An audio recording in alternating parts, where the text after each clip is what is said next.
Voix off, posée mais intrigante. Imaginez, il est 3h13 du matin. Vous êtes pompier et le téléphone sonne. Un numéro s'affiche, le 13. Vous décrochez. Une voix d'enfant murmure « Tu as oublié ». On t'attend. Puis ça raccroche. C'est ce qui arrive à Pierre chaque nuit en 1995. Paniqué, il alerte la police, mais ce numéro n'existe pas. C'est là que j'entre en scène. Je m'appelle Marc, je suis journaliste, et cette histoire m'intrigue. Je découvre vite que je ne suis pas le premier à enquêter là-dessus. Depuis 1970, 13 cas similaires ont été recensés en Europe. À chaque fois, la personne contactée disparaît en moins de 3 jours. Le seul point commun, toutes ces victimes avaient un lien avec un vieil hôpital psychiatrique, fermé en 1965. L'affaire devient personnelle quand Pierre reçoit une photo par la poste. Au dos, un message glacial. « Tu es le 14e. Est une salle d'hôpital délabrée avec 13 lits vides. On t'attend au bloc 13. » Le cliché est daté de 1965, l'année de la fermeture. La nuit suivante, je trouve un journal sous mon propre lit.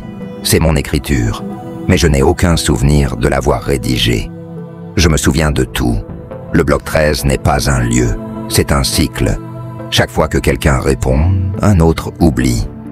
Sur la dernière page, une note terrifiante. Ils m'attendent. Je dois y retourner avant minuit.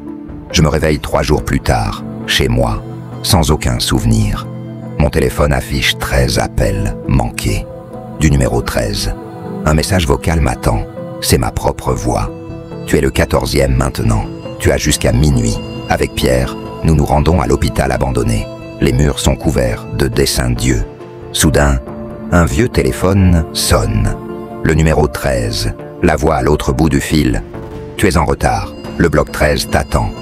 Nous trouvons une porte peinte en rouge vif, marquée bloc 13. À l'intérieur, 13 lits. Sur chacun, un nom est gravé. Le nom de Pierre est sur l'un d'eux. Un 14e lit est vide. On se casse, je crie. Mais Pierre, comme hypnotisé, s'approche de son lit. Non, je dois me souvenir. Je sors mon téléphone pour filmer. Pierre s'allonge. Ses yeux deviennent complètement noirs. Sa voix, déformée, résonne. Je me souviens maintenant. Je suis le premier. Les autres, ce sont ceux que j'ai oubliés. Il se met à rire, un rire inhumain, puis un cri étouffé. Je lâche ma caméra. 3 jours plus tard, la même scène.